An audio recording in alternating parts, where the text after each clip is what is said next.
Sì, buongiorno. Abbiamo fatto questa conferenza stampa per annunciare la nostra lettera che è scritta oggi, inviata oggi, proprio in questi istanti, ai consiglieri regionali del Veneto. Volevo prima di tutto far presente la straordinarietà e la singolarità del fatto che 4 associazioni eterogenee che hanno pochi punti in contatto e che hanno avuto poche interazioni nel passato oggi si ritrovano qui tutte unite a fare una lettera per parlare di energie rinnovabili.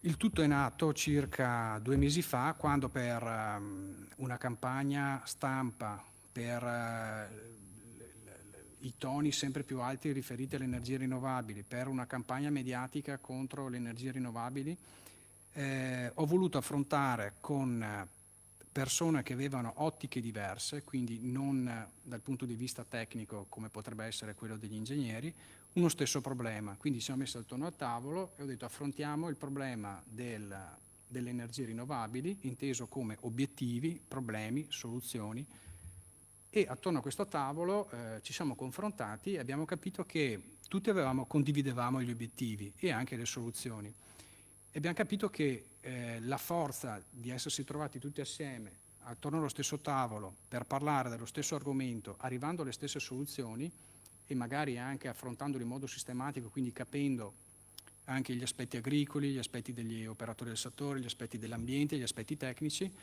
poteva aiutare anche la politica a comprendere quelli che sono le soluzioni. Anche perché il tema delle energie rinnovabili non è più come in passato aiutare il mercato a diffondere, aiutare l'ambiente. Adesso sappiamo, con le ultime conferenze stampa di Draghi, con il PNRR e così via, che il tema dell'ambiente è diventato ormai un tema obbligatorio, non si può più rimandare, l'ho detto stesso Draghi, lo dice l'Europa, lo abbiamo sottoscritto ai tavoli europei e internazionali, per cui questi sono obiettivi che ci siamo dati come nazione e come cittadini anche, visto che siamo qui rappresentati da dei politici che hanno sottoscritto questi obiettivi condivisibili e che servono per salvaguardare il pianeta. Però vediamo che c'è difficoltà nell'affrontare il problema, manca spesso dell'informazione utile ad affrontare il problema. Allora noi siamo qui come ingegneri, noi in prima battuta e tutti, anche le altre categorie, per cercare di mettere a disposizione le nostre competenze ai politici, ai tecnici, per dare delle soluzioni. Perché soluzioni sono fattibili e sono obbligatorie. È inutile che cerchiamo di dare incentivi alle auto elettriche, alle pompe di calore col super bonus 110%, è inutile che cerchiamo di stimolare il mercato elettrico se poi dall'altra parte siamo costretti a far funzionare centrali a turbogas per produrre energia, per fornirla sotto forma di energia elettrica, pensando che questa energia elettrica poi sia rinnovabile. Non è possibile raggiungere questi obiettivi di sostenibilità se dall'altra parte non c'è una produzione rinnovabile. La soluzione più facile per raggiungere questi obiettivi, ormai è noto, sono gli impianti fotovoltaici. Ovviamente ci sono anche parchi eolici, ci sono centrali idroelettriche, però l'eolico in Veneto mi sembra che sia proprio non tra le cose più semplici da realizzare. La produzione da idroelettrico, diciamo, ha raggiunto il suo massimo o comunque ha ancora poco spazio di miglioramento, quindi rimane il fotovoltaico. Noi sappiamo che il fotovoltaico è facilmente installabile, ormai non ha bisogno di incentivi per essere installato. Ovviamente per fare queste operazioni si ha bisogno di operazioni importanti, nel senso che c'è delle operazioni che si pagano in funzione della potenza dell'impianto e questo va a impattare sugli spazi occupati. Chiaro è che se noi analizziamo gli spazi occupati ci rendiamo conto che 125.000 ettari all'anno a livello nazionale vengono abbandonati, quindi terreni abbandonati all'agricoltura, circa 125.000 ettari all'anno. Per raggiungere gli obiettivi del PNRR con il fotovoltaico servirebbero meno dell'1%, lo 0,9%. Poi ci sono diverse stime, c'è chi dice 0,5, c'è chi dice 0,3, c'è chi dice 0,9. Quella meno restrittiva è 0,9, però già con uno 0,9% dell'utilizzo di terreni abbandonati, quindi cave, terreni inquinati, terreni marginali, terreni inutilizzati, si raggiungerebbero gli obiettivi. Quindi non capiamo il senso del problema fotovoltaico, quando il fotovoltaico non è altro l'unico sistema per raggiungere un obiettivo di salvaguardia del pianeta.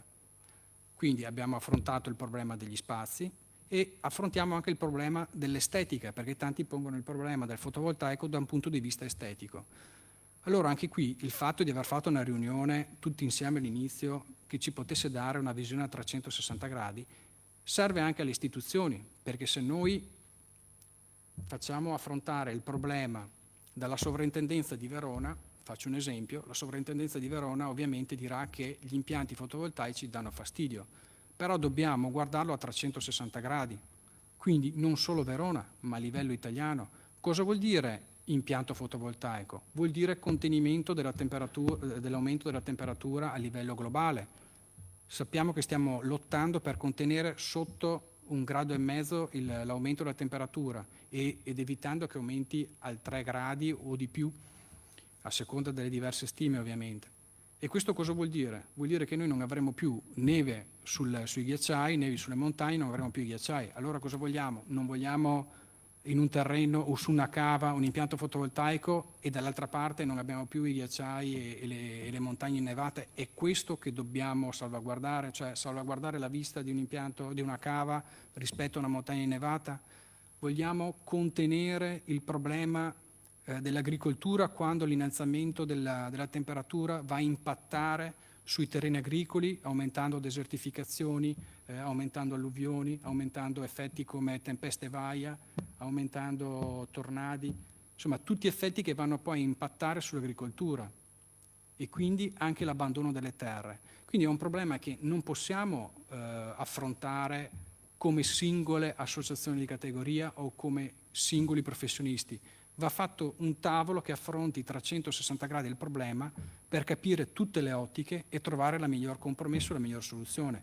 Questo è il motivo per cui queste 4 associazioni si sono riunite, perché adesso qui c'è Italia Solare, FOIV, quindi Federazione degli Ordini Ingegneri del Veneto e l'Ordine Ingegneri di Verona e Legambiente Veneto, ma anche Confagricoltura Giovani del Veneto. Quindi diciamo vediamo il problema a 360 gradi. Ed è questo che chiediamo alla Regione, quello di vedere il problema da un punto di vista concreto, pratico e tecnico, riportare su questo piano l'argomento e affrontarlo a 360 gradi.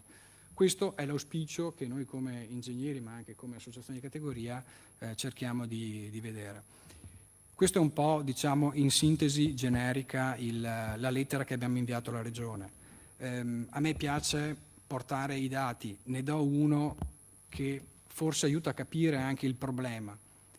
Dal 2010 ad oggi, tranne il periodo iniziale dei primi conto energia, si sono fatti circa 750 ettari di impianti fotovoltaici.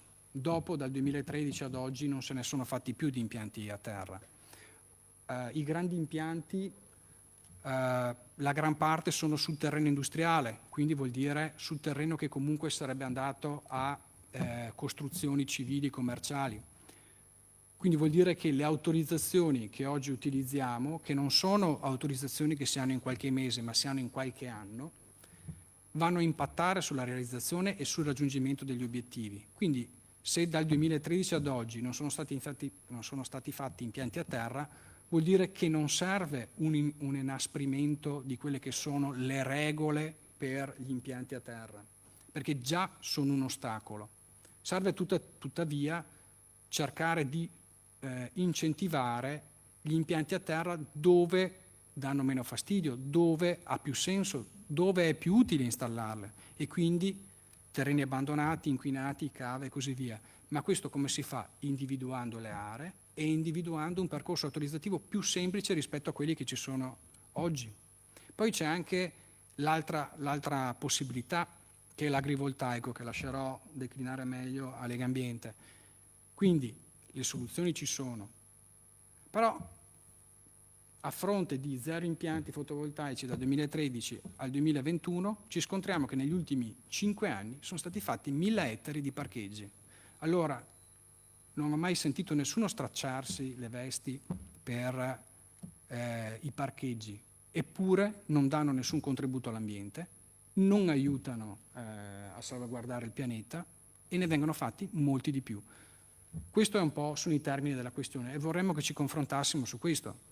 Invece che sfruttare nuovi parcheggi potrebbero essere fatti sotterranei, potrebbero essere sfruttate altre zone o così via, insomma altre soluzioni ci sono. Ma questo era solo un esempio per far capire i termini della questione. Energie rinnovabili che aiutano il pianeta sono un problema, i parcheggi invece sono una necessità. Mi sembra che ormai dovremmo guardare anche il termine ambiente come una necessità e non più come un lusso. Ecco, chiudo qui il mio intervento e passo la parola a Lega Ambiente così.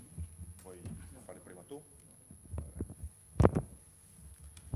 Beh, allora, hai detto già molte cose, buongiorno a tutti. Per noi è fondamentale dal punto di vista, diciamo, del lavoro di squadra e quindi del creare alleanze con soggetti esterni, diciamo, a quello che è la mission dell'associazione, che chiaramente è quella della tutela dell'ambiente, provare a ragionare per obiettivi da raggiungere e non per, questo abbiamo messo in campo con questo tavolo, diciamo, e non per fermare qualcosa. Ed è questo lo spirito che vorremmo, diciamo, si rovesciasse nella legge, che la legge che è stata proposta in discussione, a cui pare si aggiungeranno anche altri, speriamo, emendamenti importanti, e chiediamo che ci sia un rovesciamento, cioè quello di non cercare di vincolare, di bloccare uno sviluppo necessario, che è stato abbondantemente raccontato, quindi quello delle energie rinnovabili che deve prendere piede nella nostra regione, che peraltro di qualche giorno fa, diciamo, notizia di una classifica, insomma, ecco, redatta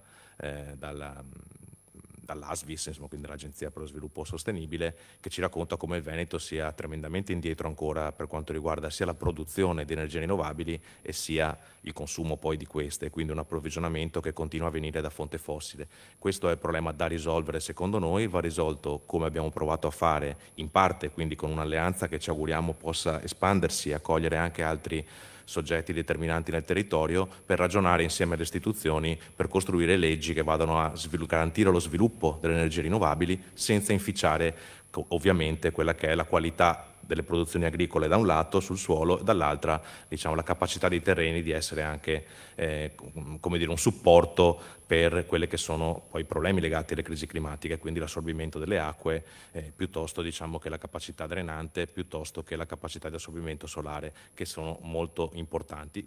Oggi questo è possibile con uno sviluppo tecnologico che è quello che viene chiamato dell'agrivoltaico, sono tecnologie alzate dal suolo, quindi su pali che non vengono, diciamo, che vengono inseriti nel terreno, non vanno, diciamo, a modificare con cemento, quindi con impatti importanti sul il suolo resta permeabile, la pioggia può continuare a scendere, il sole può continuare a filtrare, sono pannelli che inseguono il sole e quindi il terreno sottostante, il rendimento del pannello è un rendimento importante perché è in seguimento e il terreno sottostante resta libero, resta possibile per l'agricoltura, per la pastorizia o comunque resta libero per i parcheggi o per quello che si voglia pensare di fare, diciamo, in uno sviluppo del territorio più coordinato. La proposta inizialmente, diciamo, arrivata, che è quella che ha un po' agitato ognuno singolarmente, ognuno di noi, era in realtà una proposta che noi abbiamo considerato un po' di moratoria, insomma, ecco, in realtà invece rispetto a una necessità del territorio, che è della regione, che è sviluppare le rinnovabili. Non ci possiamo permettere moratorie, non ci possiamo permettere uno sviluppo legato alla conservazione dell'attuale, ma dobbiamo pensare a innovare e a trovare soluzioni, o meglio, a mettere in campo soluzioni che oggi esistono, torniamo a dire, perché lo sviluppo delle rinnovabili è uno sviluppo che oggi può garantire un apporto importante che ci aiuti a sottrarre fossili e emissioni di CO2 e questo lo dobbiamo fare insieme. Allora è importante portare questi temi, secondo noi, diciamo, nelle aule del Consiglio regionale come temi legati allo sviluppo delle energie rinnovabili, non come, diciamo, quella che noi abbiamo un po' definito purtroppo una fake news, parlare di salvare il suolo bloccando le rinnovabili.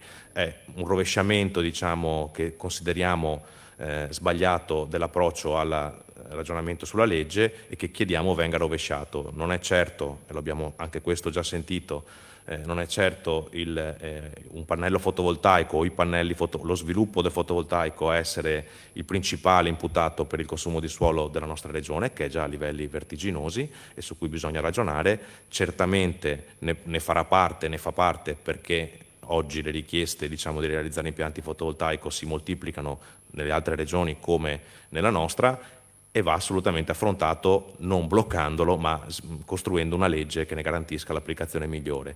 Gli impianti a terra possono senz'altro essere inseriti in contesti come cave, ex cave, come terreni abbandonati, come parcheggi, come altre tipologie diciamo di aree che si possono utilizzare per questo, o magari aree di bonifica o in post bonifica, e quindi anche per garantire le risorse a mantenere le ex discariche nel territorio, che sono tante, e a riqualificarle e non, insomma, a far andare, come spesso capita, diciamo, dopo la fine di una discarica in gestione post mortem senza risorse. Invece produrre energia potrebbe aiutare anche chi possiede discariche a intervenire per la gestione post mortem di queste, e invece l'agrivoltaico deve essere, secondo noi, quel modello che va a inserirsi nel territorio, affiancando l'agricoltura, affiancando la produzione energetica con la produzione agricola, per ottenere il miglior risultato possibile. Certo, andranno trovate delle zone idonee, più idonee o meno idonee, ma non crediamo sia necessario trovare zone in cui vietare uno sviluppo coordinato delle energie rinnovabili. Certo, alcune zone di pregio le potremmo evitare, ma ad esempio pannelli galleggianti in Laguna di Venezia, piuttosto che impianti offshore a largo delle nostre coste, come accade nello stesso mare a largo delle coste dell'Emilia Romagna, anche a largo delle coste del Veneto dovremmo vedere sviluppo di rinnovabili, ovviamente nei limiti e con gli obiettivi, diciamo, di minore impatto possibile per quanto riguarda il paesaggio, che sappiamo essere un tema e su cui dobbiamo in qualche modo interagire anche, e chiediamo alle istituzioni di interagire con forza anche con le sovrintendenze, che hanno un ruolo determinante, ma farlo sapendo che dobbiamo sviluppare le rinnovabili e non limitarle, vincolarle a essere, diciamo, un pezzo da mettere nel carretto per dire quante ne abbiamo fatte, e invece devono essere il traino, il motore dello sviluppo delle rinnovabili, in particolar modo il fotovoltaico, perché è la fonte che ha, diciamo, la tecnologia che ha maggior margine di sviluppo in assoluto nel nostro territorio. Visto che gli obiettivi che dovremmo raggiungere prossimamente sono triplicare quello che abbiamo già adesso, penso che anche Italia Solare abbia qualcosa da dire in merito. Grazie, intanto ringrazio Andrea per il gran lavoro svolto di coordinamento delle nostre associazioni e di presentazione di una proposta univoca. Come ha detto Andrea, penso che sia effettivamente il primo caso in Italia a livello regionale che vede diverse associazioni sedersi intorno a un tavolo per cercare di fare chiarezza soprattutto. L'obiettivo non è sponsorizzare una cosa o il fotovoltaico o l'eolico, ma è cercare di fare chiarezza su quello che un po' sta avvenendo. Come ha detto Andrea, il PNIEC, il Piano Nazionale per l'Energia e il Clima, prevede un incremento di 30 gigawatt al 2019, nell'anno 2019. Con i vari avvicendamenti anche a livello di politica internazionale, di obiettivi che sono arrivati fino al Fit for 55, questi obiettivi sono stati aumentati dai 30 gigawatt di nuovo fotovoltaico al 2030 ai 50 giga. L'RSE, che è, diciamo, l'ente di proprietà del Ministero, ha stimato che al 2050 il fotovoltaico, che comunque, come ha ben detto Andrea, è la fonte ad oggi più pronta per far fronte alle esigenze di produzione di rinnovabili, deve arrivare tra i 210 e i 270 gigawatt. Oggi siamo a 20 giga, quindi stiamo parlando di decuplicare e anche di più la base installativa odierna. Questo che cosa vuol dire? Vuol dire che dobbiamo cominciare a prendere in mano la situazione oggi e capire dove stiamo andando. A livello nazionale noi come Italia Solare, siamo l'unica associazione dedicata esclusivamente al fotovoltaico, abbiamo iniziato a dialogare con i ministeri, con il MITE. Ben vengano molte norme che si sono susseguite, sia a partire dal recovery plan, che focalizza bene il fotovoltaico, o meglio le energie rinnovabili, gli obiettivi e le integrazioni con l'agricoltura, fino ai decreti semplificativi come il DL semplificazioni, che danno una chiara rotta di dove dobbiamo andare.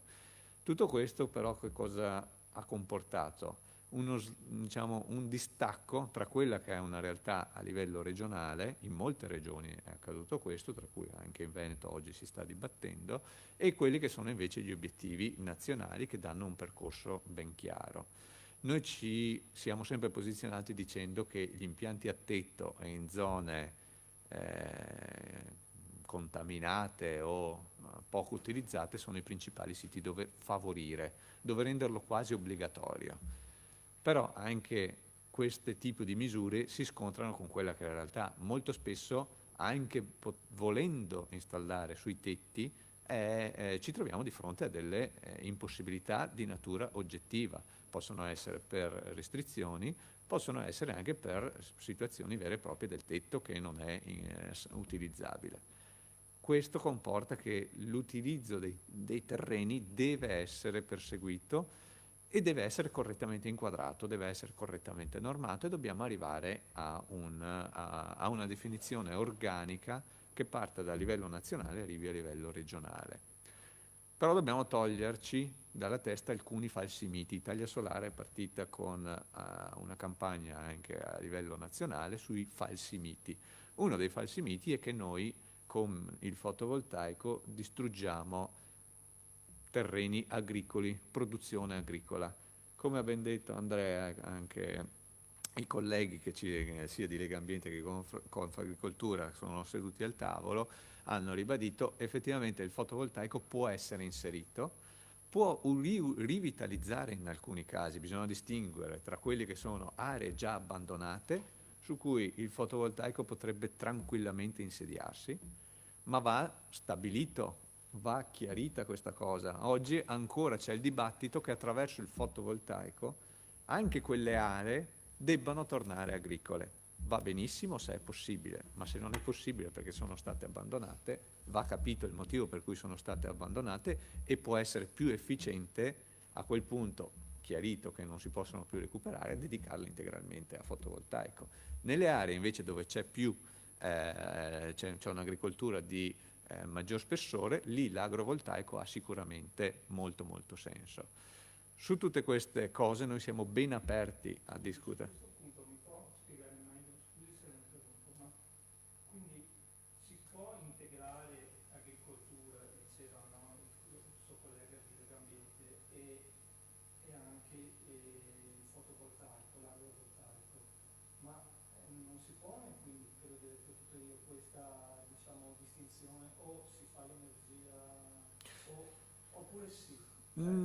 Allora lì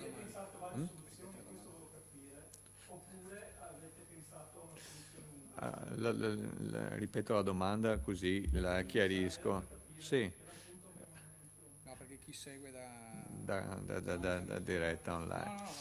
Sì, la domanda è può coesistere il fotovoltaico o deve sempre coesistere il fotovoltaico con l'agricoltura, o si possono indeterminare alcuni siti di applicazione, diciamo, autonoma? A nostro avviso va fatta una divisione, l'individuazione delle cosiddette aree idonee o aree privilegiate più che aree idonee, perché aree idonee e aree non idonee crea sempre una divisione che dice qui si può fare, di là non si può fare. In realtà, secondo me, quello che va identificato sono le aree privilegiate. Nelle aree privilegiate cosa ci dovrebbero essere? I tetti, le cave, le discariche, ma anche i terreni che per loro natura oggi, pur essendo agricoli, non sono sfruttati non perché non c'è un problema contingente del proprietario o contingente di quel sito, ma è un abbandono che, come dicevamo prima, 125.000 ettari all'anno vengono abbandonati, e non vengono abbandonati perché si installa il fotovoltaico o perché si installa l'eolico o altre fonti rinnovabili. Quindi quelle dovrebbero essere delle aree privilegiate su cui noi come associazione abbiamo anche ipotizzato dovrebbero essere anche dati degli strumenti fino ad arrivare quasi all'esproprio per dire vogliamo concentrare in quelle aree, perché non pensare a qualcosa di obbligatorio / imperativo per dire l'obiettivo di salvaguardia del clima è un obiettivo di pubblica utilità. L'obiettivo di produzione da fonti rinnovabili è un obiettivo generale di pubblica utilità. A questo punto cominciamo a ragionare anche in maniera diversa. Quindi ci devono essere delle aree dove è possibile in maniera autonoma installare il fotovoltaico, in altre aree è più corretto integrare il fotovoltaico all'interno di quella che è un'attività già esistente e già in corso. Su questo l'agrovoltaico con le nuove normative a partire dal PNRR e dalle revisioni del decreto semplificazioni ha iniziato a trovare un inquadramento. Fino a qualche mese fa non si sapeva nemmeno cosa fosse, se ne parlava ma nessuno sapeva che cosa era.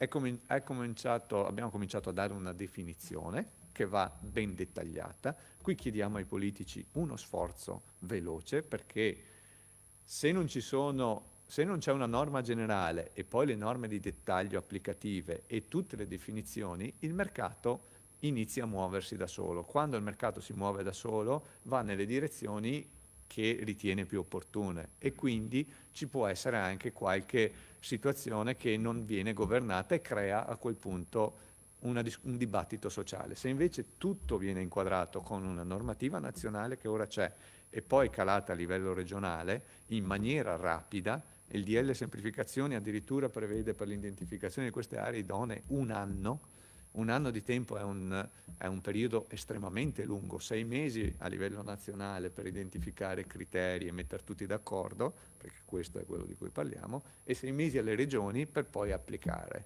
Perdere un altro anno, a nostro avviso, non ha senso.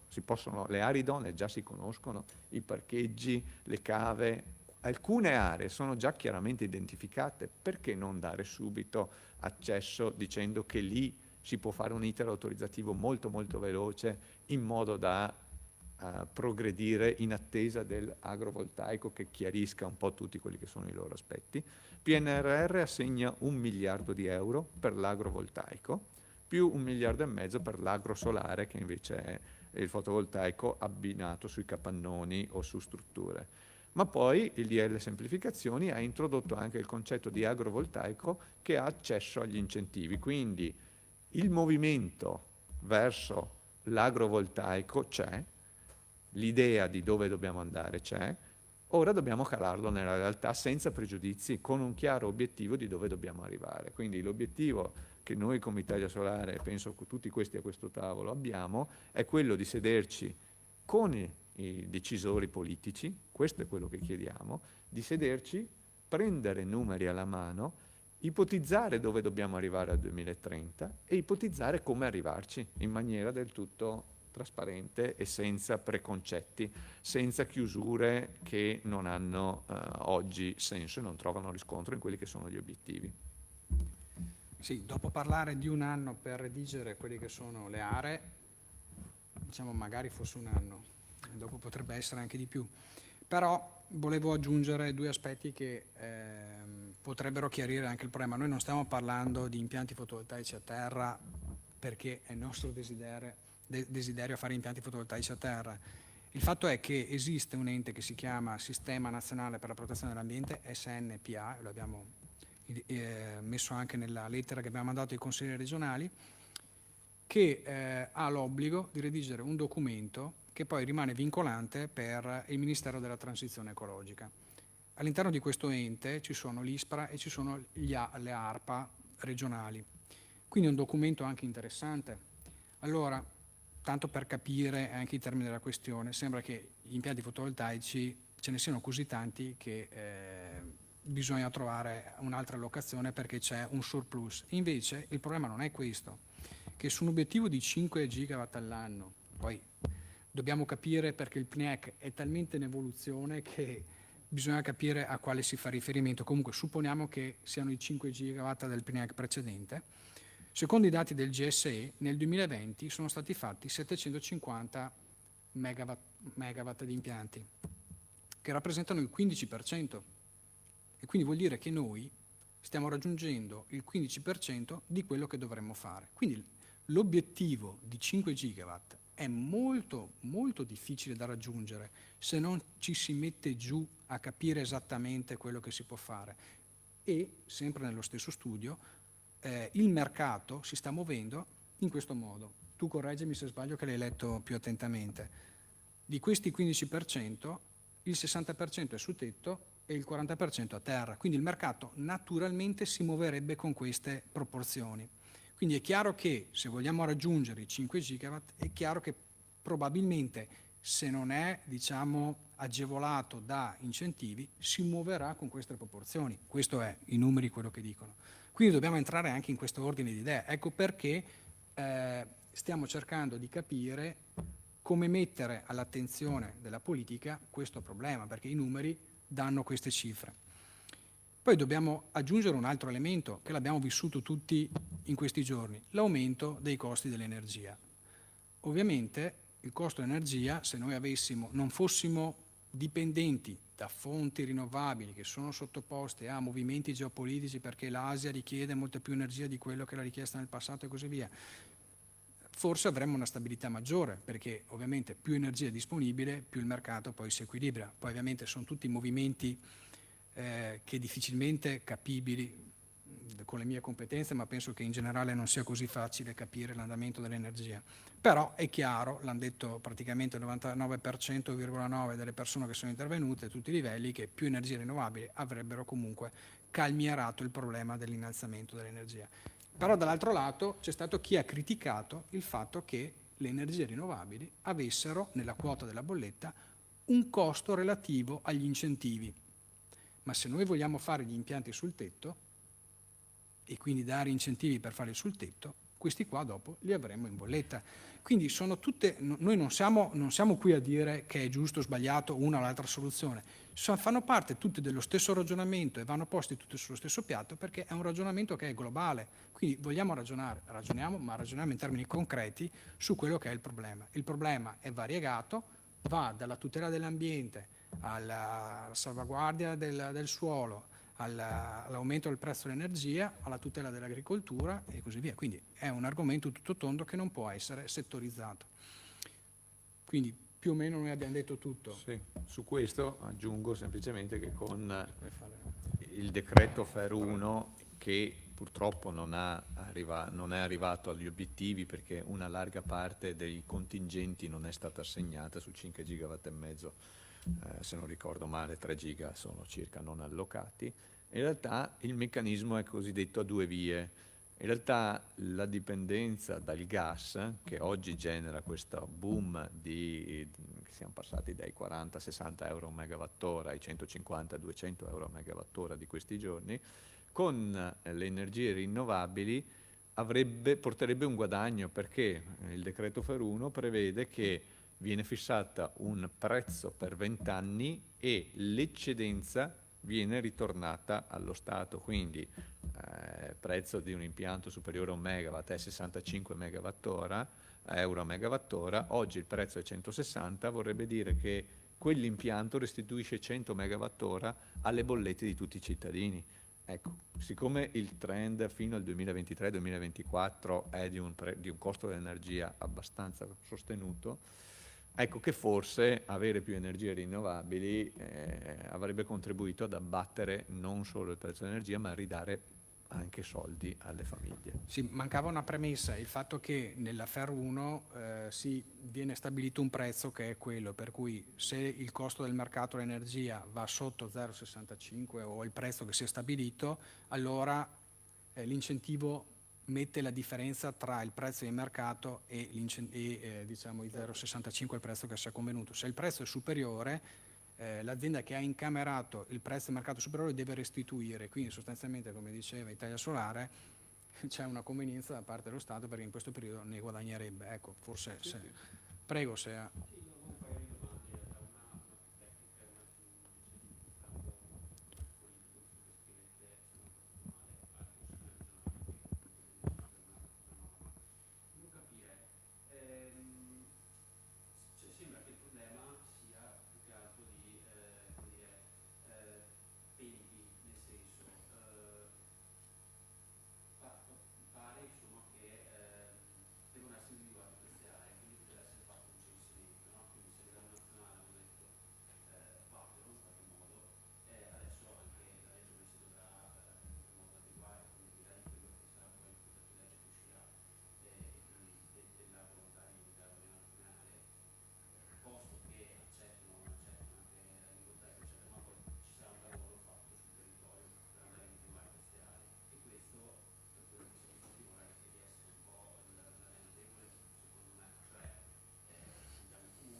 Allora, ripeto la domanda perché per chi chi ci ascolta da internet.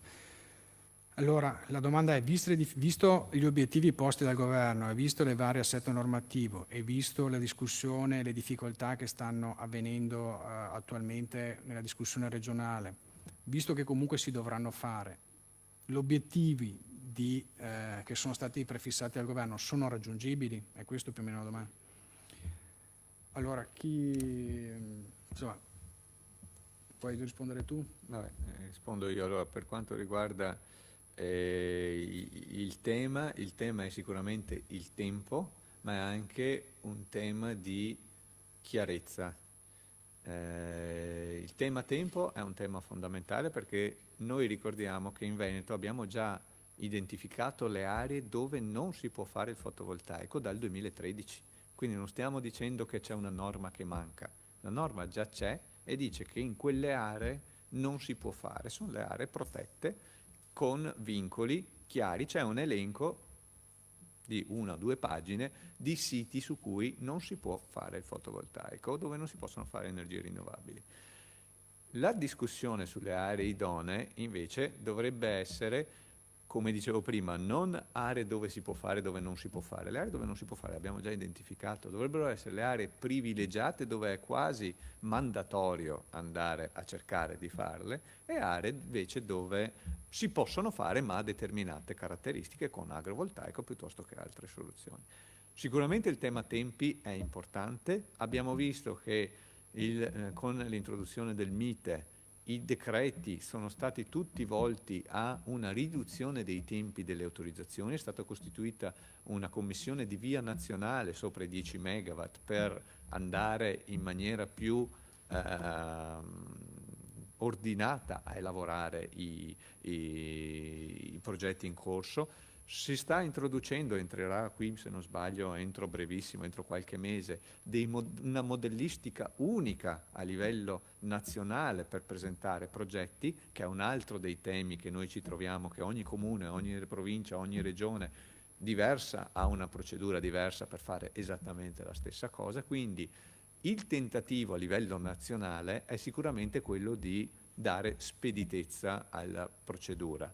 Sono stati in particolare dimezzati in molti casi, in diversi casi, la durata delle autorizzazioni uniche o delle procedure di VIA.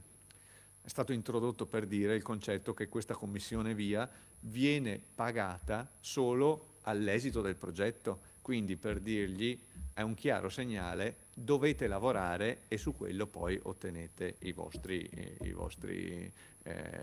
diciamo siete remunerati.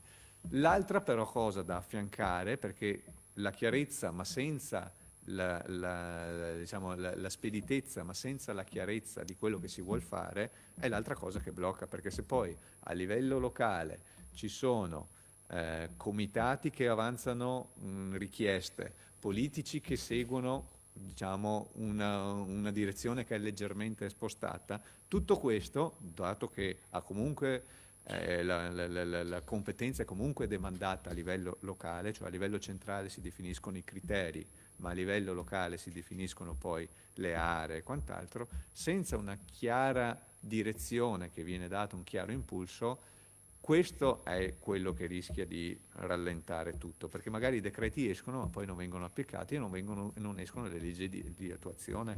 Allora, sinteticamente, se tutti gli enti coinvolti non remano nello stesso senso, a partire dal Ministero della Transizione Ecologica, arrivare alla sovrintendenza, al comune e così via, non remano tutti questi obiettivi, sono difficilmente raggiungibili. E il rischio è che si crei solo della confusione e che l'obiettivo che troveremo al 2030 è il 15% di quello che dovevamo fare, cioè il trend che abbiamo attualmente. Questo sostanzialmente e sinteticamente su quel report che citavi prima di ISPRA c'è una stima che dice che se non cambiamo marcia, l'ha fatto la stima Enel, ci vogliono 100 anni per raggiungere gli obiettivi del 2030. Quindi lo dice quello stesso rapporto, dice se non cambiamo tra 100 anni. Ma guarda, non per sintetizzare ancora di più, però anche per dare una risposta politica appunto e meno tecnica, è quello che dicevo prima, cioè si norma per vietare un problema. Le energie rinnovabili non sono un problema, quindi non possiamo affrontare la discussione del Consiglio regionale, a cui ci rivolgiamo oltre che al Presidente della Regione, chiaramente, non possiamo affrontare una discussione pensando di, diciamo, contenere quello che viene considerato, a quanto pare, nella almeno prima stesura di questa proposta, un problema, invece un'opportunità di sviluppo. Allora dobbiamo inserire, è stato detto molto chiaramente, il Consiglio regionale, la politica deve costruire una norma che indica al mercato, alle aziende, al territorio, al cittadino cosa si può fare in questa regione, secondo gli obiettivi ovviamente che sono stati raccontati del PNIEC, gli indirizzi del governo e chiaramente la crisi climatica sopra di tutto, per cui dobbiamo correre per raggiungere quegli obiettivi e non possiamo certo perdere tempo con le chiacchiere, come si continua a fare giustamente. Le chiacchiere servono per comprendersi, poi però chi sta nel ruolo di amministratore e di istituzione deve mettere in campo quali sono gli strumenti in cui dobbiamo muoverci per rispettare gli obblighi, gli obiettivi e per tutelare quelle che sono appunto le attività o le pulsioni sociali che poi possono nascere da incomprensioni. Quindi è fondamentale un impegno diretto della politica regionale per dire cosa bisogna fare, come va fatto, oltre che dove va fatto, che appunto nel caso del fotovoltaico a terra è già stato normato nel 2013 e sicuramente non è quello di cui abbiamo bisogno, ma ci serve capire come sviluppare le rinnovabili e come indirizzarle verso il miglior sviluppo delle tecnologie esistenti, che sono quelle che abbiamo raccontato prima.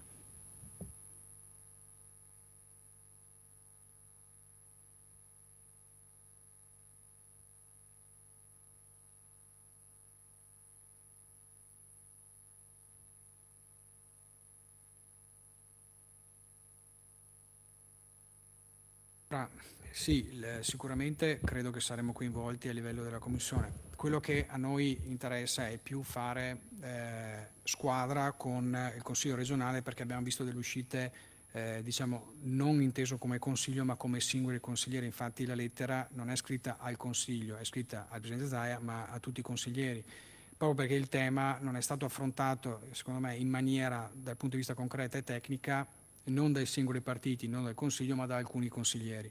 Allora volevamo comunque essere coinvolti già in fase di formulazione del progetto di legge, non in fase di commissione, perché non vorremmo che l'impostazione poi fosse difficile da cambiare nel momento in cui inizia l'iter. Ecco, questo era un po' il senso. E poi era anche un senso per dare contenuto tecnico alla comunicazione che i singoli consigli regionali avevano dato in questo periodo. Ecco, questo era un po' il senso.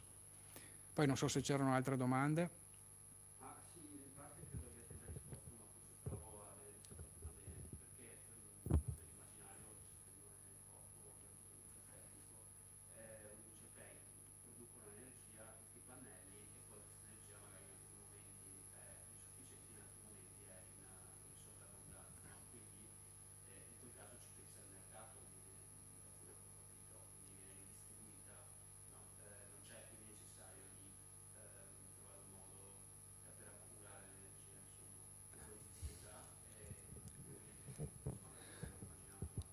Allora, la domanda è un po' il discorso dell'accumulo dell'energia e l'utilizzo dell'energia in funzione delle fasce orarie, credo di aver capito.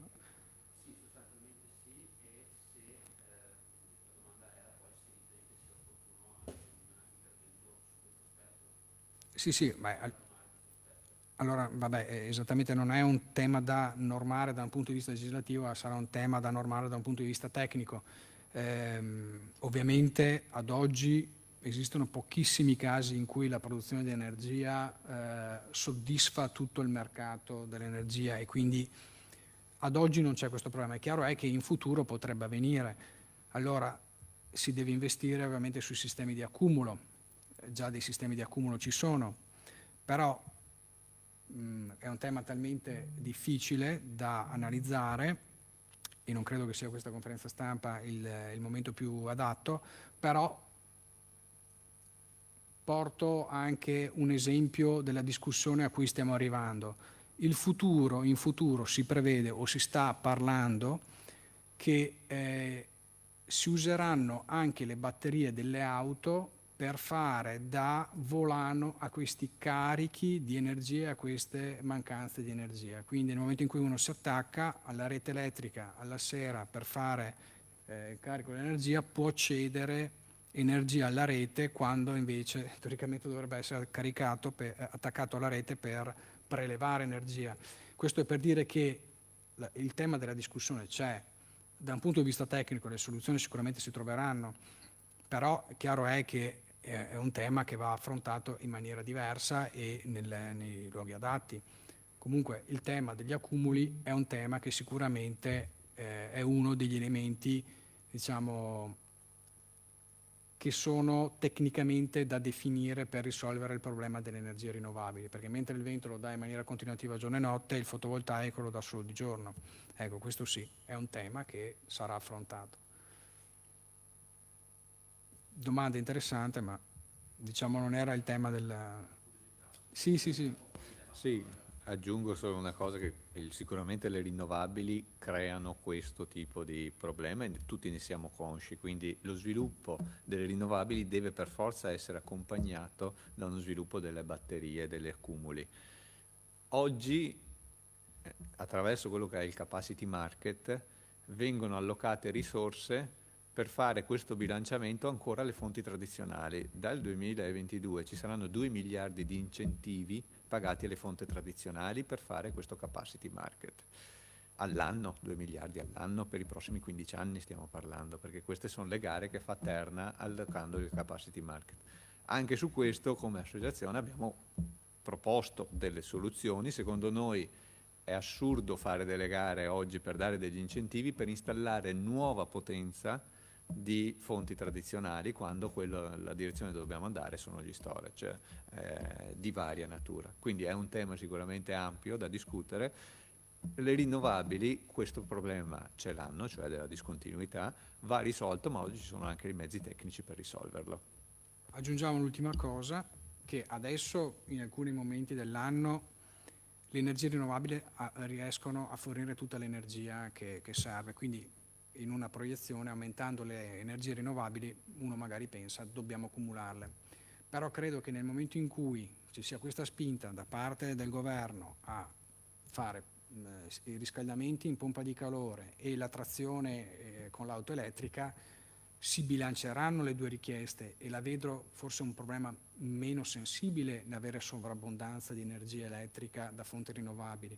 Credo che il problema sia più fornirla alla notte il problema, ecco, credo, però le stime non le ho e credo che una previsione reale, realistica, dipenda da molti fattori, perché già il mercato dell'auto non è così facilmente determinabile e dipenderà insomma da molti aspetti e credo che già le fonti dei costruttori di auto abbiano un po' di difficoltà, quindi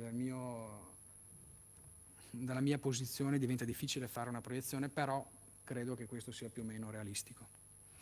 Questo modello dell'agrivoltaico è già funzionante in altre regioni, in altre parti d'Europa? Assolutamente sì, in altre parti d'Italia anche appena di là del Po, insomma se ne possono trovare in Emilia Romagna che convivono nel caso del Delta del Po tra la pastorizia e la produzione energetica, ma ce ne sono in svariate parti d'Europa e del mondo di esempi concreti di una tecnologia in sviluppo che quindi ha applicazioni diverse, con altezze diverse, con utilizzo del suolo diverso a seconda poi appunto della necessità del suolo di essere utilizzato poi allo scopo agricolo o meno, magari diciamo può essere usato come prato piuttosto che come pastorizia, piuttosto che altri usi, insomma anche quelli ricreativi. Vicino a casa nostra, come fanno gli altri, e magari vedere che queste cose si possono fare. Sì, molti scelgono di vedere l'immagine del caso pilota in Germania con le strutture alte 4,5 metri. Ecco, forse in una piadura forse è più impattante vedere una struttura alta 4,5 metri con i pannelli che vedere un impianto magari. Quindi, Ce ne sono anche a 7 metri, insomma, ci sono varie, però deve come essere integrato chiaramente con il come paesaggio. tutte le cose va studiato qual è il caso migliore, la tecnologia migliore per l'agricoltura, perché in alcuni casi non sarà applicabile e lì non si applicherà. Ci sono casi di alti con le fragoline piccoline che invece lì hanno degli ottimi risultati, soprattutto in Nord Europa, perché sono un pochettino più... E comunque, parentesi, sempre parlando di clima, va considerato anche quello che succede al territorio, anche le produzioni agricole, magari purtroppo non è periodo di vendemmia e non possono essere oggi presenti, però c'è anche il tema di come cambia il clima, di come cambiano le coltivazioni, e magari coltiveremo forse dei prodotti che oggi si coltivano meglio nel sud Italia, forse fra qualche anno, tra l'altro se non interveniamo, ci troveremo anche a un cambio delle culture, oltre che delle specie aliene invasive, insomma, ecco, quindi è un tema che va affrontato, va tenuto conto a seconda del tipo di coltivazione che si andrà eventualmente a fare. Qualche coltivazione potrà non avere, non sarà, diciamo, possibile farla coesistere anche con una produzione energetica sovrastante, no? Chiaramente alcune, quindi non deve diventare obbligatorio, ecco, insomma, ecco, non vogliamo trasformare chiaramente il territorio in questo senso, ma è un'opportunità come quella dei capannoni, quindi sui capannoni agricoli piuttosto che sugli altri tetti, che va in aggiunta e che deve aiutarci a concorrere al raggiungimento dell'obiettivo, ecco, e non va accantonata come invece, diciamo, c'è il rischio di fare.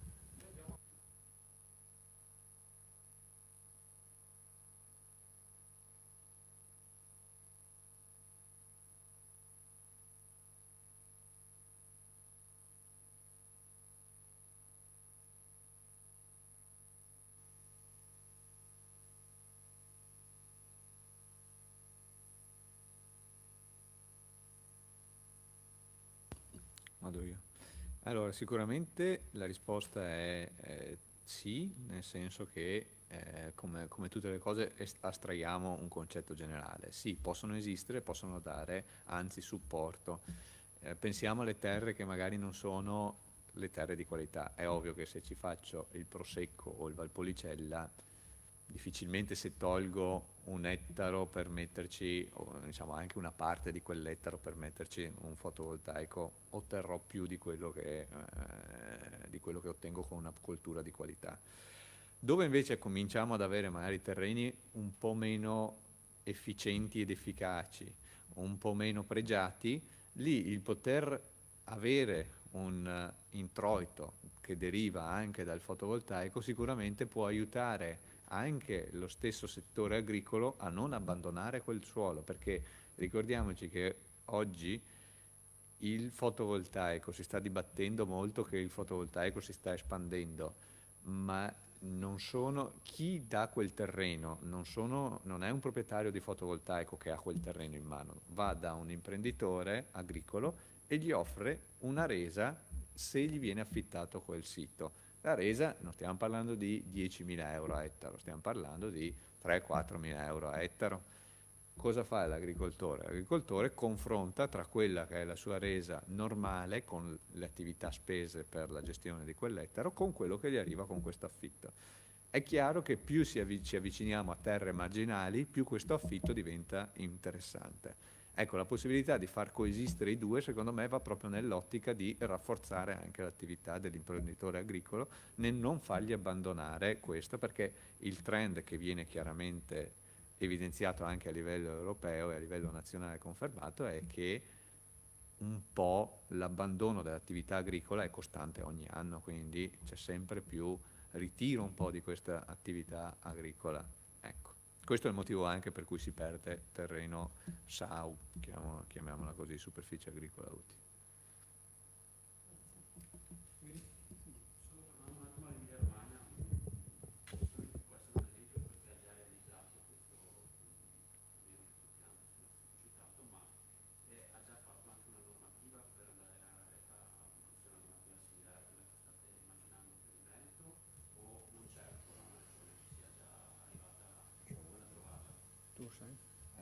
Allora, ogni regione so che sta normando, non c'è però ancora un'idea chiara, nel senso che vengono definiti ad esempio delle disponibilità di area, ma Il concetto di agrovoltaico è stato introdotto in Lazio con pannelli verticali, che riprendeva il primo decreto semplificazioni, poi abortito, nel senso che è stato corretto, perché l'agrovoltaico non è il pannello verticale, è in mezzo la coltura, ma è l'integrazione che può essere anche diversa, come dicevamo, strutture più alte, strutture che si integrano, pastorizia, e quindi diciamo, secondo me, quello che è proprio necessario è evitare che l'Emilia-Romagna vada in una direzione, il Veneto vada in un'altra, il Lazio dicano l'agrovoltaico per me è solo pannelli verticali. Ecco, tutte queste cose qui vanno evitate. Va fatto uno sforzo, che è quello che dicevamo prima, a livello centrale in tempi rapidi di definire in maniera chiara e a livello locale di aiutare senza pregiudizi a trovare le soluzioni. Ripeto, se ci fossilizziamo che il pannello deve essere verticale, non abbiamo fatto un favore a nessuno, proprio a nessuno, creiamo un intralcio per una produzione energetica che è più bassa di quello che potremmo avere con una soluzione più intelligente. Sì, come avete capito non c'è un attacco alla cultura tipica, ma è più un tentativo di recuperare quei terreni che sono abbandonati e marginali. Ringraziamo anche chi non c'è, cioè per Giovanni Ferrarese, che è il presidente di Confagricoltura Giovani Veneto. Ringrazio voi per le domande interessanti che hanno aiutato il dibattito e buona continuazione.